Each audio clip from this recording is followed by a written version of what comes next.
अस्सलाम वालेकुम dear student, practical coaching से मैं आप लोग की खिदमत में हाजिर हूँ। इससे पहले लेक्चर में हमने वेव नंबर ऑफ फोटॉन का जो डेरिवेशन था उसको हमने डिराइव किया था। बोहर का जो डेरिवेशन था लेक्चर नंबर 10 था। आज का जो हमारा लेक्चर है वो है लेक्चर नंबर 11, ठीक है।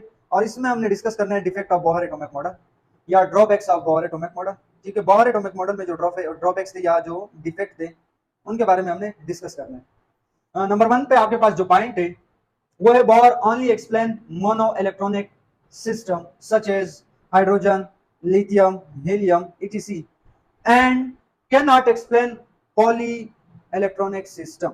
नंबर 1 पे आपके पास जो है वो सबसे पहले इसने एक्सप्लेन किया था मोनो इलेक्ट्रॉनिक सिस्टम को। इसको एक्सप्लेन किया था मोनो इलेक्ट्रॉनिक सिस्टम को इसने एक्सप्लेन किया था। मोनो इलेक्ट्रॉनिक सिस्टम का मतलब यह है कि एग्जांपल ये आपके पास न्यूक्लियस है, ये न्यूक्लियस है और इसके अराउंड ये शेल है और यहाँ पे एक इलेक्ट्रॉन प्रेजेंट है, तो इसको क्या कहते हैं मोनो इलेक्ट्रॉनिक सिस्टम। यानी वो एटॉम जिसके अंदर एक इलेक्ट्रॉन प्रेजेंट हो उसको क्या कहते हैं मोनो इलेक्ट्रॉनिक सिस्टम, ठीक है। एग्जांपल यहाँ पे आपका क्वेश्चन बन सकता है कि सर हीलियम के अंदर तो 2 इलेक्ट्रॉन होते हैं, 2 इलेक्ट्रॉन 2 प्रोटॉन, तो यहाँ पे मैंने +1 लिखा। +1 का मतलब ये कि इसने एक इलेक्ट्रॉन को लूज किया, ठीक है। तो कितने इलेक्ट्रॉन बचे 1। इस तरीके से आपके पास लिथियम है, लिथियम ने 2 इलेक्ट्रॉन को लूज किया, तो कितने बचे इसके पास 1, क्योंकि 3 इलेक्ट्रॉन थे, जब 2 लूज किए तो कितने बचे 1 इलेक्ट्रॉन बचा। तो ये भी इनकी यहाँ पे भी 1 इलेक्ट्रॉन बचा, हीलियम के अंदर भी, हाइड्रोजन में तो पहले 1 इलेक्ट्रॉन मौजूद है, ठीक है। इसको लूज करने की जरूरत नहीं है।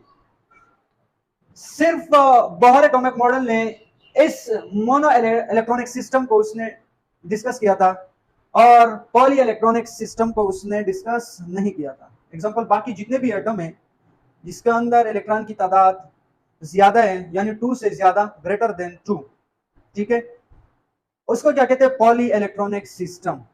जिसमें 2 से ज्यादा इलेक्ट्रॉन मौजूद होते हैं उन एलिमेंट को क्या कहते हैं पॉली इलेक्ट्रॉनिक सिस्टम। और बोहर ने उनके बारे में हमें नहीं बताया। ये था पॉइंट नंबर 1। पॉइंट नंबर 1 मैंने आपको डिटेल से बताया कि इसने मोनो इलेक्ट्रॉनिक सिस्टम को डिस्कस किया और पॉली इलेक्ट्रॉनिक सिस्टम को इसने डिस्कस नहीं किया, ठीक है। नंबर 2 जो आपके पास पॉइंट है, according to Bohr atomic model electron revolve around in a circular path while according to recent study या मॉडर्न स्टडी। यहां पे आप क्या लिख सकते हो, मॉडर्न भी लिख सकते हो। रिसेंट स्टडी या modern study electron move 3 dimensionally. दूसरा जो पॉइंट है, बोहर ने यह कहा कि इलेक्ट्रॉन रिवॉल्व करता है इन सर्कुलर पाथ में। एक सर्कुलर पाथ में वो क्या करते हैं, रिवॉल्व होता है। ये जो मैंने आपके सामने ये शेप बनाया, ठीक है, ये स्ट्रक्चर जो मैंने ड्रा किया, ठीक है, उसने क्या कहा था कि एक सर्कुलर पाथ में रिवॉल्व होते हैं। लेकिन मॉडर्न स्टडी के मुताबिक इलेक्ट्रॉन एक सर्कुलर पाथ में मूव नहीं करता बल्कि ये 3 डायमेंशन में मूव करते हैं। ये आपके सामने इसका स्ट्रक्चर मैंने बनाया, क्लास 9 का जो केमिस्ट्री बुक है वहां पे भी उसका जो स्ट्रक्चर है वो मौजूद है, ठीक है। ये आपके पास एक्स जेड एक्सेस डायरेक्शन, ये आपके पास एक्स एक्सेस और ये आपके पास वाई एक्सेस। ये जी एक्सेस है, ये एक्स एक्सेस है और ये आपके पास जो है वो वाई, यानी ये वाई हो गया, ये एक्स की डायरेक्शन में मूव कर सकता है और ये जी एक्सेस, यानी इलेक्ट्रॉन 3 डायरेक्शन में मूव कर सकते हैं। इसका मैंने यहाँ पे ये स्ट्रक्चर भी बनाया है, ठीक है, ड्रॉ किया है। लेकिन बोहर ने क्या कहा था, बोहर ने कहा कि इलेक्ट्रॉन एक सर्कुलर पाथ में रिवॉल्व करता है। वो जो रिवॉल्व होता है उस पाथ को उसने नाम दिया था ऑर्बिट्स का, ठीक है। लेकिन मॉडर्न स्टडी के मुताबिक इलेक्ट्रॉन 3 डायमेंशन में वो मूव करते हैं, रिवॉल्व होते हैं, ठीक है। इस तरीके से मोशन आपने पढ़ा होगा 1D। 1D का मतलब ये फिजिक्स में ज्यादातर ये एमसीक्यूज में भी आ सकते हैं और इससे क्वेश्चन भी बनते हैं। Motion in 1 dimension, motion in 1 dimension का मतलब ये है कि एग्जांपल मैं अब जो मूव कर रहा हूं ये सिर्फ एक्स एक्सेस की डायरेक्शन में मैं मूव करता हूं, तो मेरा जो मोशन है ये 1D है, यानी 1 डायमेंशन। एग्जांपल मैं एक लिफ्ट में, ठीक है, लिफ्ट में जो सेकंड फ्लोर है वहां पे जाना चाहता हूं, तो लिफ्ट का जो मोशन है वो डाउन से अपवर्ड की तरफ जा रहा है, यानी ये वाई के डायरेक्शन में। तो यहाँ पे भी 1D है, 1 डायमेंशन, ठीक है। क्यों, क्योंकि यहाँ पे मैं मूव करता हूं, मेरा जो बॉडी है वो कौन सी डायरेक्शन में मूव करता है, वाई एक्सेस, ठीक है। लेकिन 2D क्या होता है, मोशन इन 2 डायमेंशन। आपने फिजिक्स चैप्टर नंबर 3 में आपने स्टडी किया होगा प्रोजेक्टाइल मोशन, ठीक है। चैप्टर नंबर 3 जो है, अभी तक हमने क्लास फर्स्ट ईयर का जो फिजिक्स है इनके ऊपर हमने लेक्चर अपलोड नहीं किए, क्योंकि इसका बुनियादी रीजन ये है कि इस साल की बुक जो है वो भी चेंज होगा। लेकिन मैं कोशिश करूंगा कि मॉडर्न फेडरल बोर्ड का जो बुक्स है वो अगर मुझे मिल भी गया तो वहां से मैं इंशाल्लाह कोशिश करूंगा कि चैप्टर वाइज उस पर मैं लेक्चर अपलोड करूं। अच्छा, यहाँ पे मैंने क्या कहा था कि एग्जांपल मोशन इन 2 डायमेंशन, आपके पास मैंने एग्जांपल दिया था कि प्रोजेक्टाइल मोशन जो है, एग्जांपल यहाँ से आपने किसी चीज को थ्रो किया, यहाँ से यहाँ, ठीक है। अब यहाँ पे एक्स एक्सिस के साथ, एक्स एक्सिस के साथ वाई के डायरेक्शन में भी ये बॉडी मूव करता है। तो ये कौन सा मोशन है? 2D मोशन है। 2D का मतलब 2 डायमेंशन है, ठीक है। तो इलेक्ट्रॉन एमसीक्यूज में आ सकता है कि वो कितने डायरेक्शन में मूव कर सकता है एक ही वक्त में। तो एक ही वक्त में वो 3 डायरेक्शन में मूव कर सकते हैं, ठीक है। तो यह आपके पास दूसरा पॉइंट था। तीसरा जो आपके पास पॉइंट है वो है when spectrum of electron is formed. अच्छा, अब स्पेक्ट्रम क्या होता है? लेक्चर नंबर 10 है, इसके बाद जो हमारा लेक्चर है वो स्पेक्ट्रम के बारे में, ठीक है। लेक्चर नंबर 11 और 11 नहीं 12, 11 तो आज है, ठीक है। तो सबसे पहले स्पेक्ट्रम क्या होते हैं जरा सा आपको इनके बारे में बता देता हूँ कि स्पेक्ट्रम एग्जांपल, ये आपके पास एक प्रिज्म है, इससे आपने व्हाइट लाइट को पास किया, ठीक है। पास करने के बाद ये जो व्हाइट लाइट है ये 7 कलर में डिवाइड होता है। ये जो 7 कलर में डिवाइड होता है इस फेनोमेना को क्या कहते हैं? स्पेक्ट्रम, ठीक है। ये जो लाइट 7 कलर में डिवाइड होता है इसको क्या कहते हैं? स्पेक्ट्रम। यानी the visual display of different colour when light pass through prism. आपने लाइट को पास किया एक प्रिज्म से और वहां पे आपको विजुअल का मतलब होता है नजर आना, डिफरेंट कलर आपको नजर आते, इस फेनोमेना को क्या कहते हैं? स्पेक्ट्रम, ठीक है। तो अब यहाँ पे क्या कह रहे हैं कि अच्छा यहाँ पे मैंने क्या बताया कि स्पेक्ट्रम, ये जो स्पेक्ट्रम हमने इस प्रिज्म से पास किया कितने कलर में डिवाइड हुआ? 7। ये जो 7 कलर है यहाँ से हमें पता चला कि एक एटम के अंदर कितने शेल होते हैं?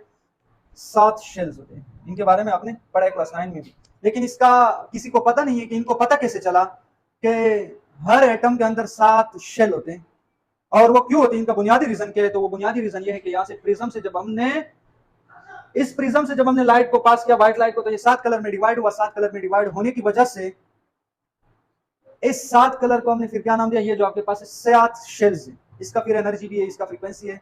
हर यहाँ पे जो जितने भी कलर है हर कलर का फ्रीक्वेंसी, एनर्जी और लैम्डा यानी वेवलेंथ ये चेंज, ठीक है। तो ये 7 शेल्स का जो पता है, जो कंसेप्ट है, इसका जो एक्सप्लेनेशन है वो यहां से हमें मिला है, ठीक है। यहाँ पे तीसरा जो पॉइंट है, when spectrum of electron is form under high resolution spectrometer, then the line divide into small line. Bohr cannot explain. Bohr cannot explain. यहां पे क्या कह रहे कि जब एक स्पेक्ट्रम को, यानी यहाँ पे जो आपके पास स्पेक्ट्रम ऑफ इलेक्ट्रॉन, ये स्पेक्ट्रम जो बनते हैं ये इलेक्ट्रॉन की वजह से ये स्पेक्ट्रम भी बनते हैं, ठीक है। यहाँ पे मैंने बता दिया कि ये डिटेल से मैं आपको, इसका जो अगला लेक्चर है वहां पे मैं आपको डिटेल से पढ़ाऊंगा कि स्पेक्ट्रम क्या होता है, ठीक है। Spectrum of electron, spectrum of electron is form, इसके स्पेक्ट्रम जब बने, ये बोहर ने हमें बताया था, ठीक है पहले, लेकिन बोहर ने इसमें कौन सा पॉइंट डिस्कस नहीं किया था उनके बारे में मैं बता देता हूं। इस form under high resolution spectrometer. अब यहां भी क्या कह रहे हैं कि ये जो व्हाइट लाइट था इसको जब हमने इस प्रिज्म से पास किया, पास करने के बाद ये 7 कलर में डिवाइड हुआ, इसको हमने नाम दिया कि एक एटम के अंदर कितने शेल होते हैं? 7 शेल। लेकिन इस ये जो एक लाइन है, इस एक लाइन को फिर एक स्पेक्ट्रोमीटर, लेकिन स्पेक्ट्रोमीटर जो था वो हाई रेजोल्यूशन स्पेक्ट्रोमीटर था जिसका पावर हाई होता है, ठीक है। तो ऐसे स्पेक्ट्रोमीटर जिसका पावर हाई होता है, इस एक लाइन को फिर इसके थ्रू डिडक्ट किया। डिडक्ट करने के बाद एग्जांपल ये जो स्पेक्ट्रम बना, ये स्पेक्ट्रम बना, ये जो स्पेक्ट्रम बने, फिर ये जो एक लाइन है, ये एक लाइन, ये फिर डिवाइड हुआ कितने कलर्स में, कितने लाइंस में? 4 लाइन में एक लाइन फिर डिवाइड हुआ। ये जो 7 लाइन थे हर लाइन फिर कितने लाइंस में डिवाइड हुआ? 4 लाइंस में। तो बोहर ने इसको डिस्कस नहीं किया। अच्छा, यहां पे मैं क्या बता रहा था कि स्पेक्ट्रोमीटर यानी ये एक डिवाइस है जिससे हम स्पेक्ट्रम को डिडक्ट कर सकते हैं, ठीक है। ये हाई रेजोल्यूशन स्पेक्ट्रोमीटर से जब इस स्पेक्ट्रम को डिडक्ट किया, डिडक्ट करने के बाद ये जो लाइन था ये फिर 4 लाइन में डिवाइड हुआ। तो बोहर ने इस चीज को एक्सप्लेन नहीं किया। Example, when spectrum of electron is form under high resolution spectrometer then the line divide into small line, Bohr can not explain. ये जो 7 कलर बने थे ये तो बोहर ने एक्सप्लेन किए थे, लेकिन ये इसमें 7 कलर में से एक कलर को जब मैंने स्पेक्ट्रोमीटर से पास किया, जब उसने डिडक्ट किया तो वहां पे एक लाइन 4 लाइन में डिवाइड हुआ, मजीद लाइनों में डिवाइड हुआ। जब डिवाइड हुआ तो बोहर ने इसको एक्सप्लेन नहीं किया था। तो ये बोहर का तीसरा डिफेक्ट था, ठीक है। चौथे नंबर पे आप के जो पेपर्स है, मॉडल पेपर्स है, इसमें भी मौजूद है। बाकी इसके अलावा एम कैट और ई कैट में एमसीक्यूज भी यहाँ से बन सकते हैं। जीमन इफेक्ट और स्टार्क इफेक्ट के बारे में भी बोहर ने हमें नहीं बताया, ठीक है। ये जीमन एक साइंटिस्ट था और साथ ही स्टार्क इफेक्ट, यानी स्टार्क भी एक साइंटिस्ट था और जीमन भी। जीमन इफेक्ट और स्टार्क इफेक्ट के बारे में इसने हमें नहीं बताया। अब ये क्या होता है? इसका मतलब यह है कि ये लाइन, वो जो एक लाइन है, यहाँ पे अब हमने स्पेक्ट्रोमीटर से पास किया, उसके थ्रू डिडक्ट किया। अब यहाँ पे हमने करना क्या, जीमन ने क्या किया था? Line are placed under magnetic field, this are further divide, ठीक है, further divided into fine line. This effect is called fine lines. This effect is called Zeeman effect. इस तरीके से स्टार इफेक्ट किया है। यहाँ पे मैग्नेटिक फील्ड है, आपने यहाँ पे करना क्या है, सिर्फ इलेक्ट्रिक फील्ड यहाँ पे लगाने, तो ये इसका किस चीज का डिफिनेशन हुआ, स्टार इफेक्ट का। अब यहाँ पे क्या है, इनके बारे में जरा सा आपको बता देता हूँ यहाँ पे, ठीक है। ये जो 7 कलर थे, इस 7 कलर में से हमने इस एक लाइन को पहले स्पेक्ट्रोमीटर से पास किया, उसे डिडक्ट किया। अब हमने करना क्या है, इस लाइन को मैग्नेटिक फील्ड से पास करना है, एन नॉर्थ पोल, और ये आपके पास है एस साउथ पोल। इससे इस लाइन को जब हमने पास किया, पास करने के बाद ये लाइन मजीद लाइनों में डिवाइड हुआ। तो ये बोहर ने डिस्कस नहीं किया। और इस इफेक्ट को क्या कहते हैं, ये जो मजीद लाइन में डिवाइड हुआ, इस इफेक्ट को क्या कहते हैं, ज़ीमन इफेक्ट। ज़ीमन ने क्या किया कि इस लाइन को मैग्नेटिक फील्ड से पास किया, पास करने के बाद वो लाइन मजीद लाइंस में डिवाइड हुआ, डिवाइड होने की वजह से इसको फिर नाम दिया कि ये ज़ीमन इफेक्ट, ठीक है। जिस तरीके से स्पेक्ट्रोमीटर में वो मजीद 4 लाइनों में डिवाइड हुआ, तो इस तरीके से यहाँ पे भी वैसे 4 लाइनों में यहाँ पे भी डिवाइड हुआ। यानी बोहर ने मैग्नेटिक फील्ड को भी डिस्कस नहीं किया था, इस रेस को मैग्नेटिक फील्ड से पास नहीं किया। और साथ ही स्टार इफेक्ट का मतलब ये कि यहाँ पे मैग्नेटिक फील्ड है, अब इलेक्ट्रिक फील्ड कर दे। इलेक्ट्रिक का मतलब यहाँ पे प्लस चार्ज और यहाँ पे माइनस का चार्ज। इसे जब लाइन पास किया, इस लाइन को पास करने के बाद यहाँ पे फिर यही लाइन 4 लाइनों में डिवाइड, ठीक है। तो ये आपके पास क्या है, स्टार इफेक्ट। यानी इस लाइन को अगर आपने मैग्नेटिक फील्ड से पास किया तो ज़ीमन इफेक्ट, अगर इस लाइन को आपने इलेक्ट्रिक फील्ड से पास किया तो इसको क्या कहते हैं, स्टार इफेक्ट। उम्मीद है कि ये चौथा पॉइंट आपको समझ में आया होगा। अगला पॉइंट से उसमें क्या कह रहे हैं कि Bohr atomic model can not explain Zeeman and Stark effect. ये ऊपर जो मैंने आपको डिटेल से बताया, बोहर ने इसको एक्सप्लेन नहीं किया था, ठीक है। छठा जो पॉइंट है, Bohr atomic model explain principal quantum number. अच्छा, सबसे आखिरी जो पॉइंट है, बोहर ने एटम के स्ट्रक्चर के बारे में, यानी एटम के अंदर इलेक्ट्रॉन, ठीक है, यहाँ पे इलेक्ट्रॉन रिवॉल्व होता है इस शेल के अंदर, ठीक है। तो इलेक्ट्रॉन का जो पोजीशन है उनको फाइंड करने के लिए उसने एक क्वांटम नंबर के बारे में बताया, जिसका नाम है प्रिंसिपल क्वांटम नंबर। बोहर ने कहा कि प्रिंसिपल क्वांटम नंबर के थ्रू आप इलेक्ट्रॉन का पोजीशन फाइंड कर सकते हो। ये भी उसने गलत कहा था, क्योंकि प्रिंसिपल क्वांटम नंबर एक क्वांटम नंबर नहीं है, बल्कि हमारे पास 4 क्वांटम नंबर है। तो यहाँ पे मैंने लिखा है Bohr atomic model explain principal quantum number, so only principal quantum number is enough to describe the position of electron. इसलिए इलेक्ट्रॉन का जो पोजीशन है उनको फाइंड करने के लिए प्रिंसिपल क्वांटम नंबर काफी नहीं है, बल्कि मजीद क्वांटम नंबर है, जिसका नाम है आपके पास सबसे नंबर 1 पे प्रिंसिपल क्वांटम नंबर है, दूसरे का जो नाम है वो एजीमुथल क्वांटम नंबर, तीसरे का जो नाम है वो आपके पास मैग्नेटिक क्वांटम नंबर और स्पिन क्वांटम नंबर, ठीक है। ये 4 आपके नाम है। ये था आज का टॉपिक नंबर 11 और defect of Bohr atomic model. साथ साथ में बोर्ड के ऊपर इसलिए मैंने राइट किया था कि आपको पेपर में डिफिकल्टीज ना हो, बल्कि यहाँ से आपका नोट भी तैयार रहे। लेक्चर पर तो टाइम लगता है, लेक्चर बनाने पर, ठीक है, लेकिन मसला ये होता है कि मैं साथ साथ आपको इंशाल्लाह नोट्स भी प्रोवाइड करूंगा।